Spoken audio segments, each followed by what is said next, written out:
നമസ്കാരം. നിത്യജ്യോതിഷത്തിലേക്ക് എല്ലാ മാന്യ പ്രേക്ഷകർക്കും സ്വാഗതം.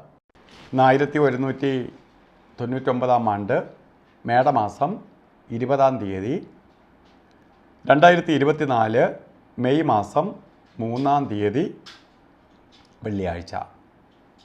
ഇന്ന് വെള്ളിയാഴ്ചയാണ്. ശുക്രവാരം, ശുക്രഭഗവാന്റെ ദിവസമാണ്. ആഴ്ചകളിൽ 2 ഗുരുക്കന്മാരുണ്ട്. മഹാഗുരുവായ ദേവഗുരുവായ വ്യാഴവും അസുരഗുരുവായ ശുക്രാചാര്യരും. അങ്ങനെ ശുക്രാചാര്യരുടെ ദിവസം, മഹാമുനിയുടെ ദിവസമാണിന്ന് ശുക്രവാരം. ഇന്നത്തെ ചതയ നക്ഷത്രവും വന്നിരിക്കുകയാണ്. ഇന്നത്തെ നക്ഷത്രം ചതയ നക്ഷത്രമാണ്. ചതയ നക്ഷത്രം ശുഭനക്ഷത്രങ്ങളിൽ പെടുന്ന നക്ഷത്രം തന്നെയാണ്. അപ്പോൾ ശുഭനക്ഷത്രം, ശുഭദിവനം, ശുക്രവാരം ഏറ്റവും നല്ല ദിവസങ്ങളിൽ പെടുന്ന ഒന്നാണ്. ശുഭകാര്യങ്ങൾക്കെല്ലാം അനുകൂലപ്രദമായ ദിവസമാണ് ഇന്ന്. എന്ത് ശുഭകാര്യങ്ങളും നമുക്ക് ചെയ്യാം. എന്തെങ്കിലും വാങ്ങാനോ ഒക്കെ അനുകൂലപ്രദമായ ദിവസമാണ്. കാരണം വെള്ളിയാഴ്ച ശുക്രൻ്റെ ദിവസം നമ്മൾ വാങ്ങിക്കൊണ്ട് വരുന്നത് ലാസ്റ്റ് ചെയ്യുമെന്നാണ്. അതുകൊണ്ട് എന്ത് ശുഭകാര്യങ്ങൾക്കും നമുക്കെടുക്കാം. അപ്പോൾ അത്രയും ഗുണഫലത്തെ കൊടുക്കുന്ന ദിവസമാണ് ഇന്ന്. അപ്പോൾ ഇന്ന് ബർത്ത്ഡേ വന്നിട്ടുള്ളവർക്ക് ഒരു വർഷത്തെ ഫലത്തെ ചിന്തിക്കുമ്പോൾ ശുക്രൻ മംഗല്യ കാര്യങ്ങൾ മുടങ്ങിക്കിടക്കുന്നവർ, അതുപോലെ ഗ്രഹനിർമ്മാണത്തിനോ അതുപോലെ ശുഭപ്രവൃത്തികൾ നമുക്ക് ഓരോന്ന് ചെയ്ത് വഴിയിൽ ആക്കി കിടക്കുന്നവർക്ക് അതെല്ലാം പൂർത്തീകരിക്കാൻ സഹായിക്കുന്ന വർഷമാണ്. നിങ്ങൾ മുടങ്ങിക്കിടക്കുന്ന കാര്യങ്ങളെല്ലാം സബലീകരിക്കും. കുടുംബ സൗഖ്യം ഉണ്ടാവും. അതുപോലെ വാഹനം വാങ്ങാനോ വീട് വെക്കാനോ തിരിയുന്നവർക്കും അനുകൂലപ്രദമായ വർഷം തന്നെയാണ്. പ്രത്യേകിച്ച് മംഗല്യമായിട്ട് ബന്ധപ്പെട്ട്, കല്യാണ ആദി കാര്യങ്ങളുമായി ബന്ധപ്പെട്ട് മംഗല്യം നടക്കാതിരിക്കുന്നവർക്ക് വാർഷിക ഫലത്തെ ചിന്തിക്കുമ്പോൾ അതിന് അനുകൂലപ്രദമാണ്.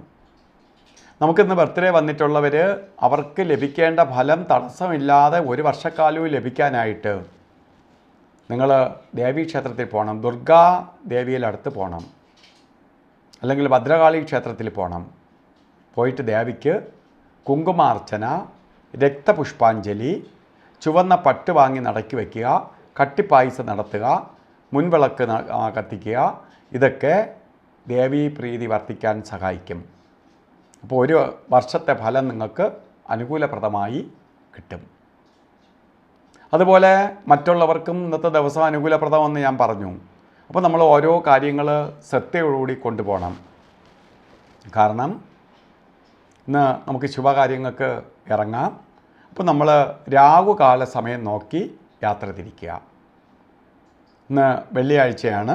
രാഹുകാല സമയം വന്നിരിക്കുന്നത് 10:49 തൊട്ട് 12:21 വരെ. കലണ്ടറിൽ ഇട്ടിരിക്കുന്നത് 10 തൊട്ട് 12 മണി വരെ എന്നാണ്. അതുപോലെ 2 പ്രധാനപ്പെട്ട സമയങ്ങളാണ് സൂക്ഷിക്കേണ്ടത്: യമകണ്ഠകാലവും ഗുളികകാലവും. അപ്പോൾ ഗുളികൻ നിലനിൽക്കുന്ന സമയമാണ് 7:43 തൊട്ട് 9:16 വരെയും, യമകണ്ഠകാല സമയം 3:27 തൊട്ട് 5 മണി വരെയും. ഈ 2 സമയങ്ങളും നമ്മൾ ഒരു ശുഭകാര്യങ്ങളും ചെയ്യരുത്. അതുപോലെ ഇന്നും അഭിജിത്ത് മുഹൂർത്തം വരുന്നുണ്ട്. അഭിജിത്ത് മുഹൂർത്തം വരുന്നത് 11:57 തൊട്ട് 12:45 വരെയാണ്. ഇന്ന് നമുക്ക് ഓരോ ഭാഗ്യഫലങ്ങൾ നമുക്ക് ലഭ്യമാവാൻ വേണ്ടി നമ്മൾ വസ്ത്രധാരണത്തിൽ ചുവപ്പ് മിക്സായിട്ടുള്ള കളറുകൾ യൂസ് ചെയ്യണം, നന്നായിരിക്കും. അപ്പോൾ വസ്ത്രധാരണത്തിൽ ചുവപ്പും കൂടി നമ്മൾ വസ്ത്രധാരണത്തിൽ ഉൾപ്പെടുത്തുക. അത് ഏറ്റവും ഭാഗ്യദായകമായി തീരുന്ന അവസ്ഥയ്ക്ക് ഇടവരുത്തും. അപ്പോൾ സർവ ഐശ്വര്യപ്രദമായ ഒരു ദിവസം ആയി തീരട്ടെ എന്ന് സർവേശ്വരനോട് പ്രാർത്ഥിച്ചുകൊണ്ട് നിർത്തുന്നു.